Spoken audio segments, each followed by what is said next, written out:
আসসালামু আলাইকুম ওয়া রাহমাতুল্লাহি ওয়া বারাকাতুহু। নাহমাদুহু ওয়া নুসাল্লি আলা রাসূলিহিল কারীম, আম্মা বা'দ। কাছে এবং দূরে, দেশ এবং প্রবাস যে যেখান থেকে আমাদেরকে দেখছেন, ৩৬ নিউজের বিশেষ অনুষ্ঠান আজকের তারাবি, আজকের তেলাওয়াতে সবাইকে স্বাগত জানাচ্ছি। প্রিয় দর্শক, আজকে আমরা ১৩তম সালাতুত তারাবিহ আদায় করব।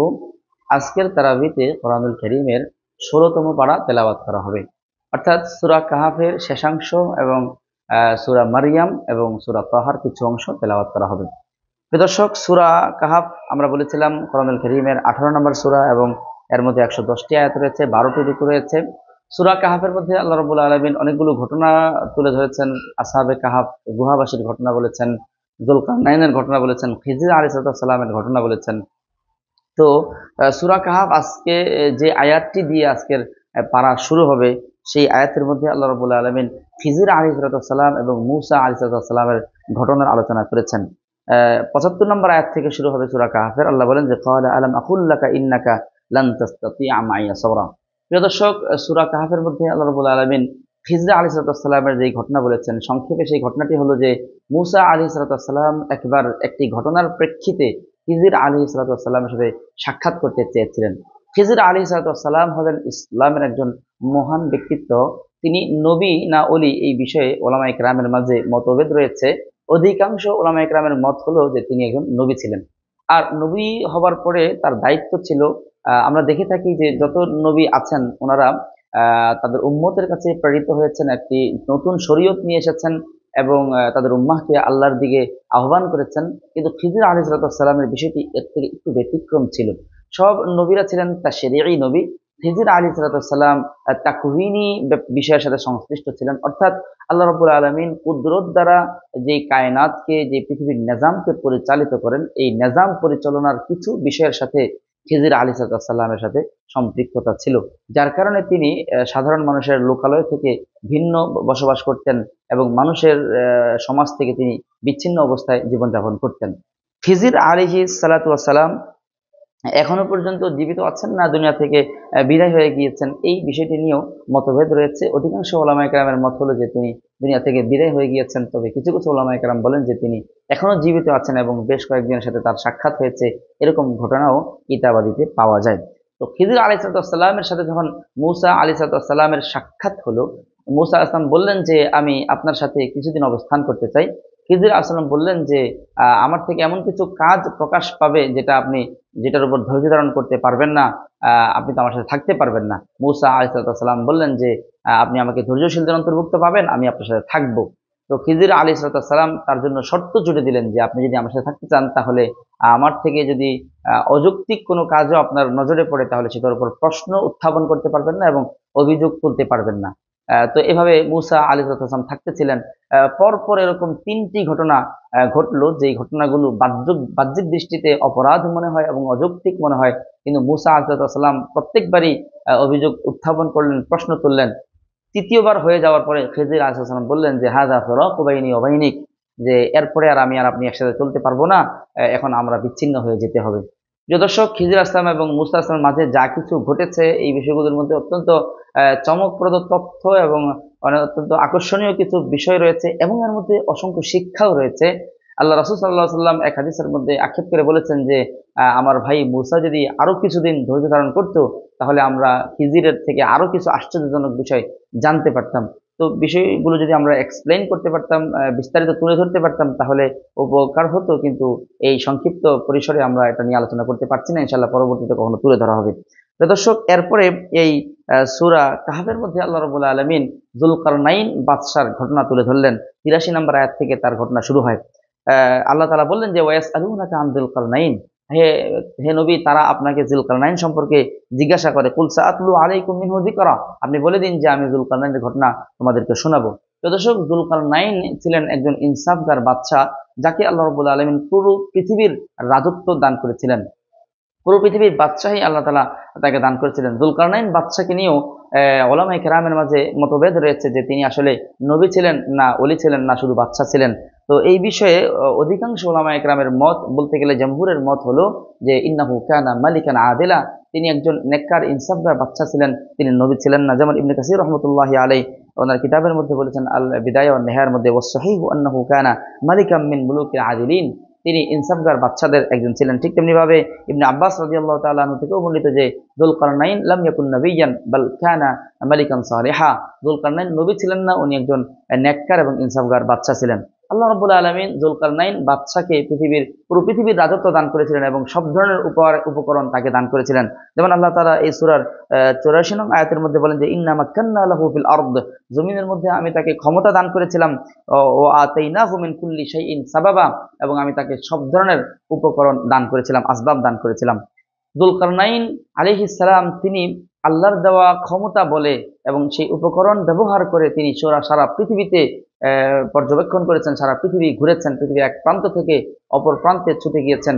তিনি পৃথিবীতে 3টি বড় বড় জার্নি করেছেন। সেই 3টি জার্নির কথা আল্লাহ তাআলা সূরা কাহফের মধ্যে আলোচনা করেছেন। আল্লাহ তাআলা প্রথমে বললেন যে তিনি ফাআতবাআ সাবাবা হাত্তা ইযা বালাগা মাগরিবাশ শামসি ওয়াজাদাহা তাগরুবু ফি আইনিন হামিআতিন ওয়া ওয়াজাদা ইনদাহা কওমা। আল্লাহ বলেন যে যুলকারনাইন একবার সফর শুরু করে করতে করতে বালাগা মাগরিবাশ শামস, সূর্য যেখানে অস্ত যায়, অর্থাৎ অস্তাচলের সর্বশেষ প্রান্তে, পৃথিবীর পশ্চিমের সর্বশেষ প্রান্তে তিনি পৌঁছে গিয়েছেন এবং সেখানে গিয়ে দেখেছেন যে সূর্যটা যেন একটি কর্দমাক্ত জলাশয়ে নিমজ্জিত হচ্ছে, ডুবে যাচ্ছে। এরপর সেখানে তিনি একটি জাতি দেখতে পেলেন এবং সেই জাতির সাথে আল্লাহর নির্দেশিত পন্থায় কিছু আচরণ করলেন। এরপরে ওনার সেকেন্ড জার্নি, দ্বিতীয় ভ্রমণের কথা আল্লাহ তাআলা বললেন যে এই সূরার 90 নম্বর আয়াতের মধ্যে আল্লাহ বললেন যে হাত্তা ইদা বালাগা মাতলি আশ-শামসি, এরপর তিনি আবার দ্বিতীয়বার সফর করা শুরু করলেন। করতে করতে তিনি যখন পৃথিবীর সর্বপূর্বে, অর্থাৎ পৃথিবী যেখানে সূর্য উদয় হয় সেই উদয়াচলে পৌঁছে গেলেন।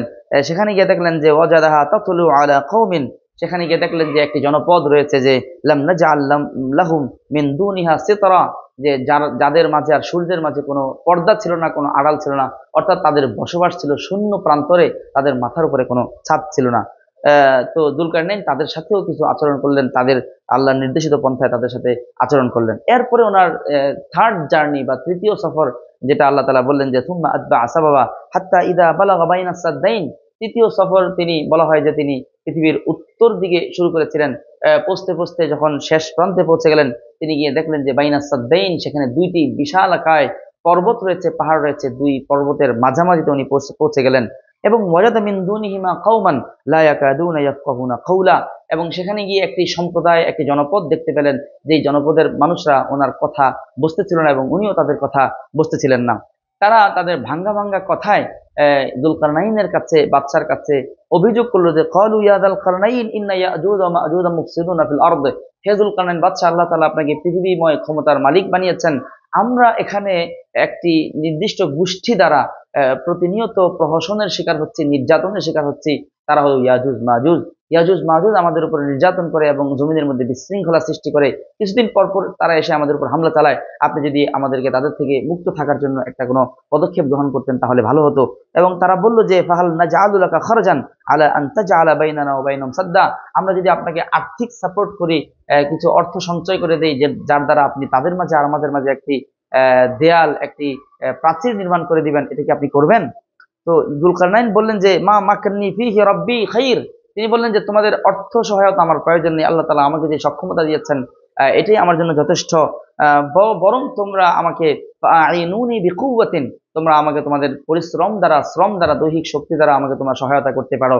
তারপর তিনি তাদের জন্য একটি একটি দীর্ঘ এবং একটি বিশাল, একটি শক্তিশালী প্রাচীর নির্মাণের সিদ্ধান্ত নিলেন। তিনি বললেন যে আতুনি জুবারুল হাদিদ, তোমরা আমার সামনে লৌহ খণ্ড এবং লোহার পাতগুলো জমা করো। তারা সবাই লোহার পাতগুলো নিয়ে আসলো। তিনি 2 পাহাড়ের মধ্যবর্তী জায়গায় একটি লোহার উপর আরেকটি লোহা স্থাপন করে, এক পাতের উপর আরেক পাত স্থাপন করে দীর্ঘ একটি প্রাচীর নির্মাণ করলেন। যখন অনেক দূর পর্যন্ত সেই লোহার পাতগুলো উঠে গেল, তারপর তিনি বললেন যে ক্বালান ফুকু ফিহা, তোমরা এখানে ফু দিতে থাকো এবং এখানে আগুনের ব্যবস্থা করো। সেখানে আগুনের ব্যবস্থা করা হলো।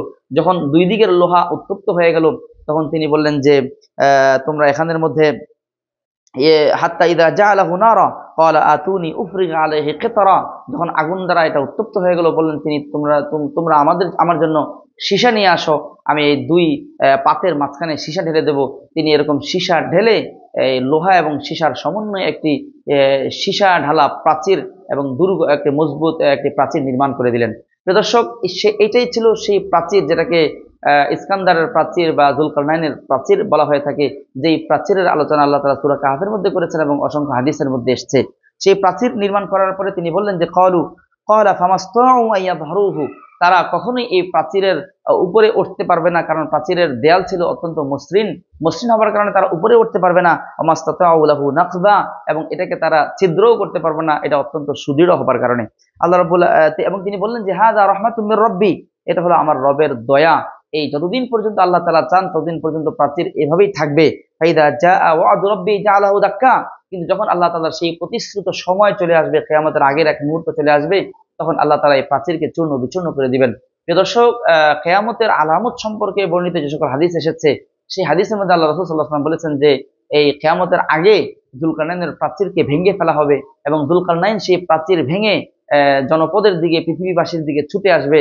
আল্লাহ তাআলা কোরআনের মধ্যে বলেছেন হুম মিন কুল্লি হাদাবি ইয়ানসিলুন, প্রত্যেক উঁচু জায়গা থেকে স্রোতের ঢলের ন্যায় এই ইয়াজুজ মাজুজ ছুটে আসবে এবং পৃথিবীতে তারা বিশৃঙ্খলা সৃষ্টি করবে, যেটা অনেক হাদিস দ্বারা প্রমাণিত। এবং এই ইয়াজুজ মাজুজ হলো এবং তাদের যে দেয়াল, এটি হলো পৃথিবীর আবিষ্কৃত রহস্যগুলোর মধ্যে একটি রহস্য, যে রহস্যের ব্যাপারে হাদিসে এবং কোরআনের মধ্যে বর্ণনা এসেছে। তাই এর উপরে আকীদা এবং বিশ্বাস স্থাপন করতে হবে, এবং যখন সেটা প্রকাশ পাবে তখন সেই সময় অনুযায়ী প্রকাশ পাবে, এর আগ পর্যন্ত আমাদের এর উপরে আকীদা এবং বিশ্বাস পোষণ করতে হবে। প্রিয় দর্শক, এরপরে আল্লাহ রাব্বুল আলামিন সূরা কাহফের 109 নম্বর আয়াতের মধ্যে আল্লাহর গুণগান সম্পর্কে একটি গুরুত্বপূর্ণ কথা বললেন। আল্লাহ বললেন যে কুল্লাউ কানাল বাহরু মিদাদাল লিকালিমাতি রাব্বি লানাফিদাল বাহরু ক্বাবলা আন তানফাযা কালিমাতু রাব্বি ওয়ালাউ জি'না বিমিসলিহি মাদাদা। আল্লাহ বললেন যে সারা পৃথিবীতে যত সমুদ্র, যত সাগর, যত জলাশয় রয়েছে, সাগর মহাসাগর রয়েছে, এই সব সাগর মহাসাগরের পানিগুলো যদি কালিতে পরিণত হয়, আর সেই কালি দ্বারা যদি আল্লাহ তাআলার গুণগান লেখা হতে থাকে, প্রশংসা লেখা হতে থাকে, তাহলে সেই সাগর মহাসাগর শেষ হয়ে যাবে।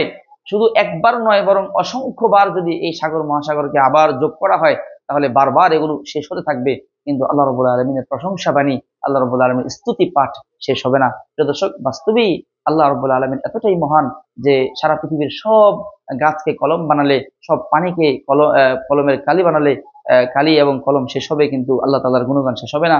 আল্লাহ তাআলা আমাদেরকে সবসময় তার গুণগান এবং প্রশংসা আদায় করার তৌফিক দান করেন। তো দর্শক, এখানেই সূরা কাহফ শেষ হয়েছে, এরপরে সূরা মারিয়াম শুরু হয়েছে।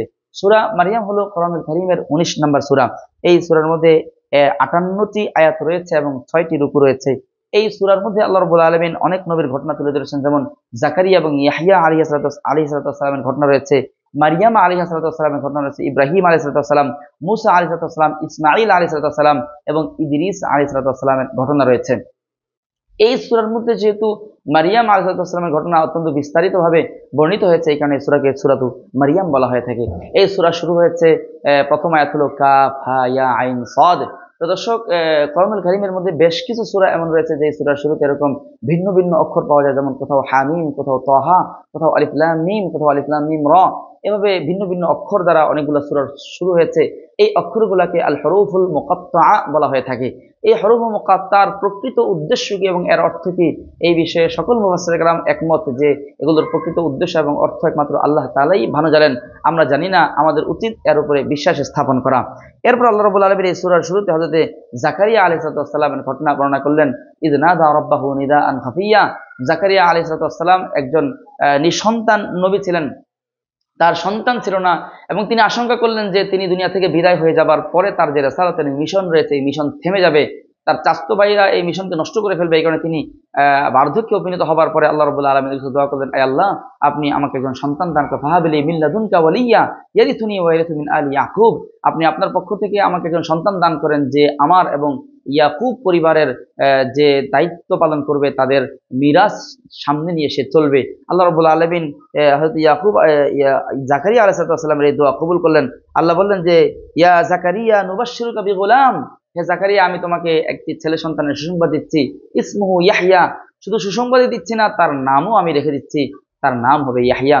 জাকারিয়া আলাইহিস সালাম অবাক হয়ে গেলেন, বললেন, আয় আল্লাহ, আমার তো স্ত্রী বন্ধা এবং আমরা দুজনেই বার্ধক্যে উপনীত হয়ে গিয়েছি, আমরা কিভাবে আমাদের সন্তান হবে? আল্লাহ বললেন, অসুবিধা নেই, এটা আমার জন্য অত্যন্ত সহজ, বরং আমি তোমাকে ওয়াকাদ খালাকতুকা মিন ক্বাবলু ওয়া লাম তাকু শাইআ, আমি তোমাকে প্রথমবার সৃষ্টি করেছিলাম, তুমি তো কিছুই ছিলে না, অনস্তিত্ব থেকে যদি আমি তোমাকে অস্তিত্বে আনতে পারি, তাহলে তোমাদের থেকে সন্তান আনাটা এটা আমার জন্য সহজ। তো দর্শক, এরপরে আল্লাহ রাব্বুল আলামিন জাকারিয়া আলাইহিস সালামকে সন্তান দান করলেন, এবং তার স্ত্রী এই বন্ধা এবং বার্ধক্যে উপনীত হওয়া স্ত্রী থেকেই সন্তান দান করলেন। বস্তুত আল্লাহ তাআলার জন্য সবকিছুই সহজ। ইন্নাল্লাহা আলা কুল্লি শাইইন কাদির, সব বিষয়ে আল্লাহ তাআলা ক্ষমতাবান।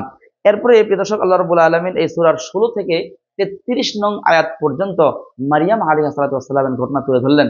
মারিয়াম আলাইহিস সালাম ছিলেন ইমরান আলাইহিস সালামের মেয়ে, এবং জাকারিয়া আলাইহিস সালামের ভাগ্নি, এবং হযরত ঈসা আলাইহিস সালামের আম্মাজান। মারিয়াম আলাইহিস সালাম সেই মহিয়সী নারী ছিলেন যার মাধ্যমে আল্লাহ রাব্বুল আলামিন তার একটি কুদরতের বহিঃপ্রকাশ ঘটিয়েছেন। অর্থাৎ পৃথিবীতে পিতাহীন সন্তান পাঠানোর যে কুদরত, সেই কুদরতি ব্যবস্থাপনা আল্লাহ তাআলা ওনার মাধ্যমেই করেছেন। ঈসা আলাইহিস সালাম ওনার গর্ভ থেকে জন্ম নিয়েছেন, কিন্তু কোনো ওনার স্বামী ছিল না এবং তার বাবা ছিল না।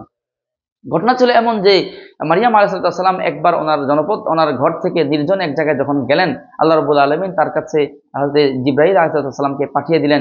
জিবরাইল থেকে দেখে তিনি বললেন যে ইন্নী আউযু বির-রহমানি মিনকা ইন কুনতা তাকিয়্যা। একজন অপরিচিত পুরুষ তার সামনে যখন আসলো, জিবরাইল আলাইহিস সালাম একজন মানুষের বেশে এসেছিলেন, তিনি তাকে দেখে বললেন, আমি আল্লাহর কাছে তোমার ব্যাপারে পানাহ চাই, তুমি যদি মুত্তাকি হয়ে থাকো তাহলে আমার সাথে অন্যায় আচরণ করবে না। তো জিবরাইল আলাইহিস সালাম বললেন যে আনা রাসূলু রাব্বিক, আমি সাধারণ কোনো মানুষ নই, আমি হলাম তোমার রবের দূত, আমি হলাম জিবরাইল। আমি এসেছি লিআহাবা লাকি গুলামান জাকিয়া, একটি পবিত্র সন্তান তোমাকে দেওয়ার জন্য আমি এসেছি।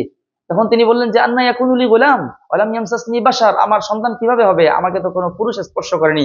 তিনি বললেন যে এটা আল্লাহ তাআলার হুকুমে হবে, এটা আল্লাহ তাআলার জন্য অত্যন্ত সহজ।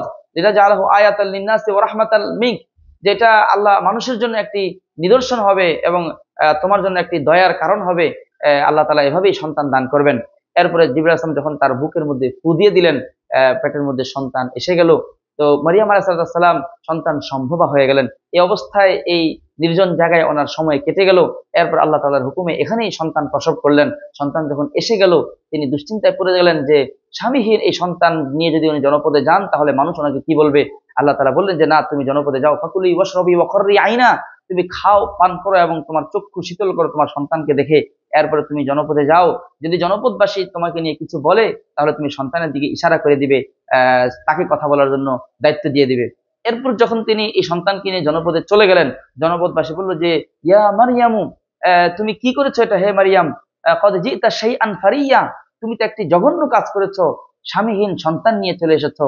ফাআশারাত ইলাই, মারিয়াম আলাইহিস সালাম আল্লাহ তাআলার নির্দেশ মোতাবেক তিনি তার সেই কোলের সন্তান ঈসা আলাইহিস সালামের দিকে ইশারা করে দিলেন যে তোমরা তাকে জিজ্ঞাসা করো। তো দর্শক, ঈসা আলাইহিস সালাম তখন কোলের একজন দুধের বাচ্চা, কিভাবে কথা বলবে? তারা বলল যে ক্বালু কাইফা নুকাল্লিমু মান কানা ফিল মাহদি সাবিয়্যা, কিভাবে আমরা এই দুধের বাচ্চার সাথে কথা বলবো, সে তো এখনো ছোট। তখন আল্লাহ রাব্বুল আলামিনের কুদরতি বহিঃপ্রকাশ হিসাবে ঈসা আলাইহিস সালাম সেই বুকের মধ্যে থাকা অবস্থায় কথা বলা শুরু করলেন। তিনি বললেন ক্বালা ইন্নী আবদুল্লাহ, তিনি বললেন যে হে আমার জনপদের লোকেরা শোনো, ইন্নী আবদুল্লাহ, আমি হলাম আল্লাহর গোলাম। ইন্নী আবদুল্লাহ, আমি হলাম আল্লাহ তাআলার গোলাম। আতানি, তিনি আমাকে দিয়েছেন আল কিতাব, তিনি আমাকে কিতাব দান করেছেন। ইন্নী আবদুল্লাহ আতানি আল কিতাব ওয়া জাআলানি নাবিয়্যা, এবং তিনি আমাকে নবী বানিয়েছেন। ওয়া জাআলানি মুবারাকান আইনামা কুনতু, তিনি আমাকে বরকতময় বানিয়েছেন, এবং তিনি আমাকে নামাজের নির্দেশ দিয়েছেন, তিনি আমাকে যাকাতের নির্দেশ দিয়েছেন। এভাবে ঈসা আলাইহিস সালাম তাদের সাথে কথোপকথন করলেন।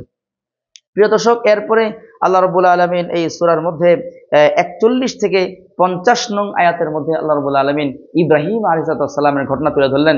ইব্রাহিম আলাইহিস সালাম তার মুশরিক পিতা আজরকে যে দাওয়াত দিয়েছিলেন, তাদের পিতা এবং পুত্রের মাঝে যেই সংলাপ হয়েছিল, কথাবার্তা হয়েছিল, সেই ঘটনা আল্লাহ তাআলা তুলে ধরেছেন এই সূরার 41 থেকে 50 নং আয়াতের মধ্যে। এরপরে আল্লাহ রাব্বুল আলামিন এই সূরার মধ্যে মূসা আলাইহিস সালামের কথা বললেন। 51 নং আয়াতের মধ্যে বললেন ওয়াজকুর ফিল কিতাবি মূসা, হে নবী আপনি এই কিতাবের মধ্যে মূসার ঘটনা বলুন। ইন্নাহু কানা মুখলাসা ওয়া কানা রাসূলান নাবিয়্যা, নিশ্চয়ই তিনি আমার নির্বাচিত বান্দা ছিলেন এবং তিনি রাসূলও ছিলেন, নবীও ছিলেন। এরপর আল্লাহ 54 নম্বর আয়াতের মধ্যে বললেন ওয়াজকুর ফিল কিতাবি ইসমাঈল, ইসমাঈলের ঘটনা আলোচনা করুন। ইন্নাহু কানা সাদিকাল ওয়াদি ওয়া কানা রাসূলান নাবিয়্যা, তিনি ওয়াদায় সত্যবাদী ছিলেন এবং তিনি ছিলেন একজন রাসূল এবং তিনি ছিলেন একজন নবী। এরপর আল্লাহ বললেন যে ওয়াজকুর ফিল কিতাবি ইদরিস, আপনি কিতাবের মধ্যে ইদরিসের কথা আলোচনা করুন। ইন্নাহু কানা সিদ্দীকান নাবিয়্যা, তিনি ছিলেন সিদ্দিক এবং তিনি ছিলেন নবী। ওয়া রাফা'নাহু মাকানান আলিয়্যা, আমি আল্লাহ তাআলা তাকে মর্যাদার সুমহান আসনে উন্নীত করেছি। এভাবে বিভিন্ন নবীর ঘটনা আল্লাহ তাআলা এই সূরা মারইয়ামের মধ্যে বললেন। দর্শক, এরপরে এখানে সূরা মারইয়াম শেষ হচ্ছে, সূরা তাহা শুরু হয়েছে। সূরা তাহা কোরআনুল কারীমের 20 নম্বর সূরা। এই সূরার মধ্যে 135টি আয়াত রয়েছে এবং 8টি রূপ রয়েছে। প্রিয় দর্শক, সূরা তাহার মধ্যে মোটা দাগে হযরত মূসা আলাইহিস সালাম এবং ফিরআউনের ঘটনা আলোচিত হয়েছে, বরং সূরা তাহা বলতে গেলে পুরোটাই মূসা আলাইহিস সালামের ঘটনা দিয়ে পরিপূর্ণ। 9 নং আয়াত থেকে শুরু করে একেবারে 97 নং আয়াত পর্যন্ত, সূরার প্রায় শেষ দিক পর্যন্ত পূর্ণটায় মূসা আলাইহিস সালামের জীবনের বিভিন্ন পর্ব, বিভিন্ন পর্যায় নিয়ে আলোচনা করা হয়েছে। কখনো আমাদের দীর্ঘ আলোচনার সুযোগ হলে সেখানে আমরা এই ঘটনাগুলো তুলে ধরবো এবং সেই ঘটনা থেকে অর্জিত শিক্ষাগুলো নিয়ে আলোচনা করবো ইনশাআল্লাহ। প্রিয় দর্শক, এরপরে এই সূরার শেষের দিকে, সূরা তাহার শেষের দিকে আল্লাহ রাব্বুল আলামিন একটি গুরুত্বপূর্ণ মেসেজ দিলেন তার বান্দাদের জন্য, যে আজকের পৃথিবীতে আমরা যাদেরকে সংকটময় জীবনের অধিকারী দেখি এবং দুশ্চিন্তাগ্রস্ত পেরেশানিময় জীবনের অধিকারী দেখি, আল্লাহ রাব্বুল আলামিনের এক কারণ বলে দিলেন, যে এর কারণ হলো আল্লাহ তাআলার জিকির থেকে, আল্লাহ তাআলার ইবাদত থেকে দূরে থাকা। যেই জীবন আল্লাহ তাআলার জিকির থেকে মুক্ত এবং জিকির থেকে দূরে, আল্লাহর ইবাদত থেকে দূরে, সেই জীবন অবশ্যই সংকটময় জীবন। আল্লাহ বললেন 124 নম্বর আয়াতের মধ্যে, ওমান আ'রাদা আন যিকরি ফাইন্না লাহু মাঈশাতান দানকা, নিশ্চয়ই যারা আমার স্মরণ থেকে, আমার ইবাদত থেকে বিমুখ থাকে, আমি আল্লাহ তাআলা তাদের উপরে সংকটময় জীবন চাপিয়ে দেই। ওয়া নাহশুরুহু ইয়াওমাল কিয়ামাতি আমা, এবং কিয়ামতের ময়দানে আমি তাদেরকে অন্ধ অবস্থায় কিয়ামতের ময়দানে উঠাবো। এরপর আল্লাহ বললেন যে ক্বালা রাব্বি লিমা হাশারতানি আমা, তারা সেই কিয়ামতের ময়দানে আল্লাহকে বলবে, আল্লাহ আপনি আমাকে কেন অন্ধ অবস্থায় কিয়ামতের ময়দানে উঠালেন? অকদ কুনতু বাসীরা, দুনিয়াতে আমার তো চোখ ছিল। আল্লাহ বললেন তো তাদেরকে জবাব দেওয়া হবে, ক্বালা কাযালিকা আতাতকা আয়াতুনা ফানাসিতাহা, দুনিয়ায় থাকা অবস্থায় তোমার কাছে আমার এরকম আয়াত সমূহ, আমার বিধান সমূহ আসতো, সেগুলোকে তুমি ভুলে থাকতে। ওয়া কাযালিকাল ইয়াওমা তুনসা, আজকের কিয়ামতের এই ভয়াবহ দিনে আমি আল্লাহ তোমাকে ভুলে থাকবো, এই শাস্তি তোমাকে দেওয়া হবে। প্রিয় দর্শক, আমরা এখানে দেখলাম যে যারা আল্লাহ তাআলার ইবাদত থেকে দূরে থাকে এবং জিকির থেকে দূরে থাকে, আল্লাহ তাদের জন্য দুইটি শাস্তি দিলেন। একটি হলো দুনিয়াতে তাদের জীবনকে সংকটময় করে দিবেন, আর হলো আখিরাতে তাদেরকে লাঞ্ছনার জীবন দান করবেন। আল্লাহ তাআলা আমাদেরকে আল্লাহর জিকির দ্বারা, আল্লাহর ইবাদত দ্বারা জীবনকে সুসজ্জিত করার তৌফিক দান করুন। প্রিয় দর্শক, 16তম পারার মধ্যে আল্লাহ তার বান্দাদের জন্য যা কিছু দিক নির্দেশনা দিয়েছেন তার সারসংক্ষেপ এখানেই তুলে ধরা হলো। আল্লাহ রাব্বুল আলামিন এগুলো দ্বারা আমাদের জীবনকে সাজার তৌফিক দান করুন। ওয়া মা আলাইনা ইল্লাল বালাগ। আসসালামু আলাইকুম ওয়া রাহমাতুল্লাহি ওয়া বারাকাতুহু।